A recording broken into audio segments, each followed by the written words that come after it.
You mean to tell me I got a whole new camera just to debut it in a Knicks loss? Come on, man. When I tell y'all last week and went and purchased my ticket for Thursday night's game for the Eastern Conference battle in anticipation that it would be the New York Knicks facing whoever would be between the Pacers and the Celtics, I didn't expect what happened yesterday to happen. The Milwaukee Bucks are 5-0 in this in-season tournament. Now, I know that would have been in the cards that the Knicks would possibly lose that game because it still is the Bucks. I give them credit for that. But I wasn't expecting it to be in that fashion. The Bucks scored the most points in the NBA than any team this season. The Knicks drop another game on national TV, and the Knicks again lose another game to one of the top teams. There's a lot of questions coming out of this game. Julius Randle played great, but then we saw inconsistency out of RJ and Jalen and the bench. And I'm frustrated. I'm very, very frustrated because now I gotta watch Obi Toppin versus the Bucks on Thursday. Run the intro.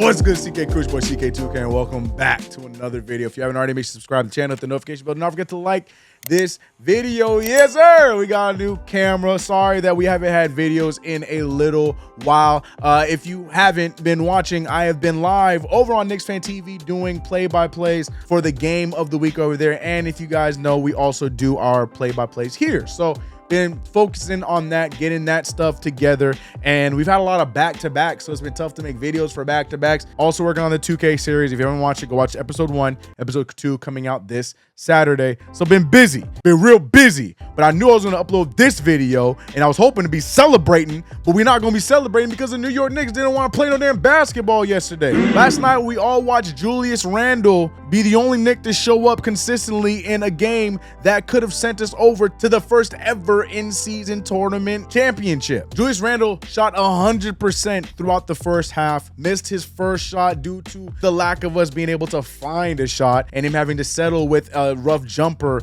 at the end of a shot clock violation. But for the most part, Julius Randle from the field was phenomenal. I mean, he only missed one free throw, 11 for 12. I'll take it.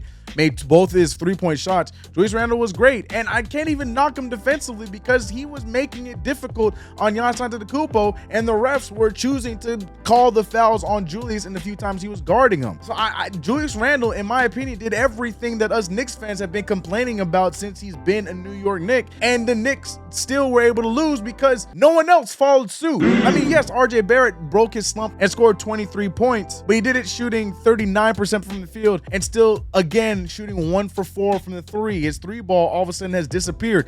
Still doing a great job from the free throw line. I'm never going to take that away from him. 8 rebounds was great, but we wanted more consistency out of RJ because it seemed like there was no help. And Jalen Brunson, he was another one. I know he shot 46% and it looks good on the stat line, but Jalen Brunson could not get anything going when we needed buckets to go. And this is all offensive. I could talk about Mayo quickly going 1 for 7. And when we had our opportunity in the fourth quarter, he sold us, and I can go down that route and say this, Josh Hart, non-existent. Doesn't matter, because what pissed me off more than anything that we did offensively in this game, I mean, remember, we still put up 122 points. I'm not going to take that away from the Knicks, but defensively, we were terrible defensively. There was no effort. That team shot 60% from the field, and it got worse. They shot 61% from the three. When I saw that they were 23 of 38, I'm like, oh, that's their field goal. No, that was their 3-point percentage. Malik Beasley was having a crazy night, 6 for 10 from the three, 6 for 11 from the field. Damian Lillard only shot 13 times, and that's all he needed because he made 5 of 7 from the three-point line. Defensively, we put no heart or no want in the game. And I know you guys are sitting there like, but CK, man, ain't nobody on this team can guard Damian Lillard and Giannis Antetokounmpo. I get that. But at the same time, when you have Chris Middleton chucking up shots that weren't going in, yeah, towards the end, he finally started making shots, but when they have momentum, it's easy for him to get those shots up. We have to be able to try and contain Giannis and Damian Lillard rather than letting Damian Lillard get whatever he wants on the three-point line, rather than letting Giannis get to where he wants to get those fouls be called. And the thing is, we've done that in the past. You can blame referees all you want. Defensively, we look bad. Is that a lack of height? Is that a lack of effort? I think it's a bit of both, but either way, the New York Knicks cannot allow a team to shoot 60% against us and put up 146 points, which leads me to my question. What is the identity of this team? It's one thing to win and still allow the Hornets to shoot, I think, 48% from the field, but then that doesn't prepare you for when you play the Milwaukee Bucks. Those kind of games are what you want to be prepared for, because you can't allow a team like this to score that many points. I'm not worried because it's game 20 in the NBA season, but it is worrisome because I don't know where we're going to match up when we play against these strong teams going forward. I mean, just pulling up the schedule right here from our past games, we've lost to the major teams every time we played them. We lost to the Celtics twice. We lost to the Pelicans. We lost to the Cavaliers. We split that one against the Cavaliers. Lost to the Bucks in a close one. Now lost to the Bucks in a blowout. Lost to the Timberwolves. All of these big teams that we're supposed to play outside of the one win against the Miami Heat, we've lost. And we barely came out with the win against the Pistons. Like, the record is great, but in the way that we've been playing the games, it has me a little bit worried. It has me worried that this team does not entirely know the identity yet. We're lucky that Jalen Brunson is shooting as well as he's been shooting. Julius Randle, hate him all you want, but Julius Randle as of late has been playing phenomenal basketball, coming off of a player of the week. I'm not trying to get too scared or anything like that, but I am a bit worried because I don't know what the plan is for this team. It's one thing to continue, like the beginning part of our season, yeah, it's great that we got a lot of the wins that we got, but it's one thing to continuously go out there and beat the Wizards or the Hornets several times, or the Spurs or the Hawks, who are still trying to figure themselves out. And even that game was a close one. It's still not preparing us for when we play against these teams like the Bucks, like the Suns, like the T-Wolves, teams that are hot and that are playing well right now, because when we get into the playoffs, those are the teams that we're gonna have to worry about, not the Wizards and not the Hornets. So I'm a little worried. And that's the pressure I'm trying to put on Tom Thibodeau. What is your plan? What are you gonna do? There's a lot to be thought about, and there's a lot of questions that I have around this team. And this Milwaukee Bucks game was no different. The effort wasn't there. In-season tournament aside, even though I've been really excited about it, and I still am excited, I joke about the fact that I have to go watch the Bucks versus the Pacers, but this in-season tournament has been fun. I'm excited to be a part of the first one ever, to go watch that. But I was hoping to see the Knicks in it, and even if we lost, I was hoping it was going to be in a fight. We didn't really fight.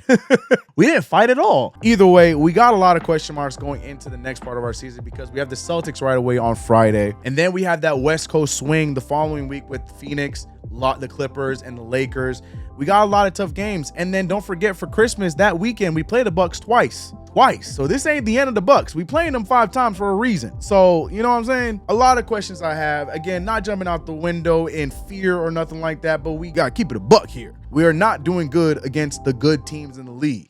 And that's something that the Knicks have to clean up. It's early, so I'm still going to give them the benefit of the doubt of that. But what are we going to do?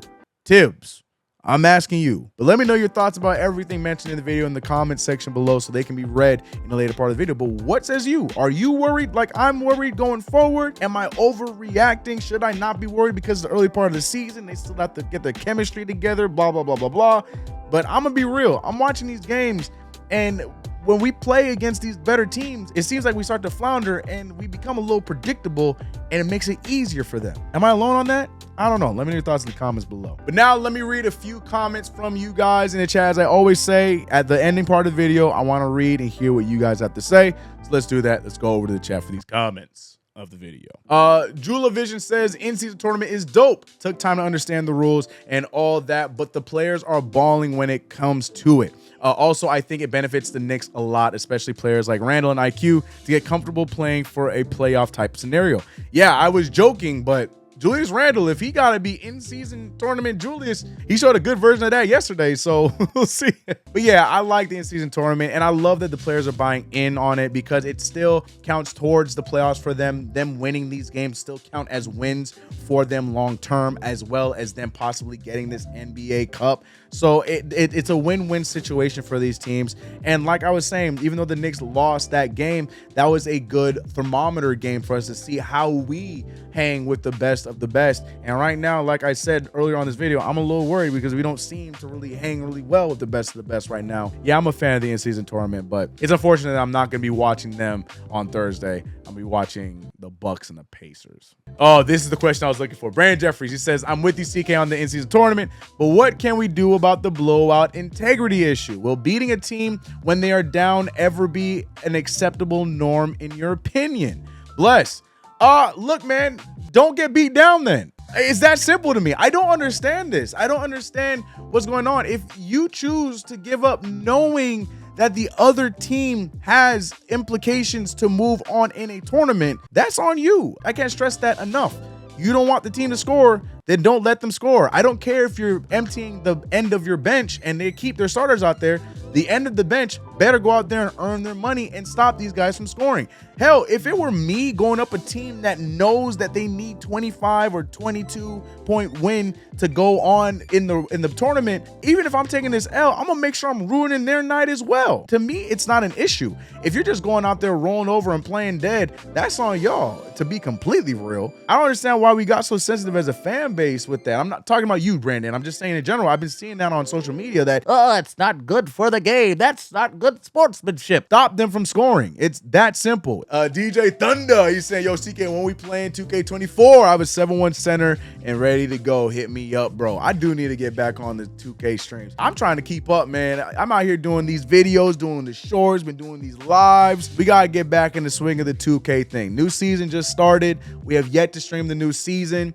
I feel like I've been in my bag offline on 2K. It's time to get the streams back up. I got you, DJ Thunder. Anyways, y'all, I appreciate you guys as always. Tough Knicks loss, but do you think I'm overreacting with my questions? Let me know your thoughts in the comments below. It's your boy CK. I'll catch you guys in the next video. Let's get it. Comment, like, subscribe. You know the vibe. I'm out of here. Cold pizza like Tuesday. I got food up in the fridge.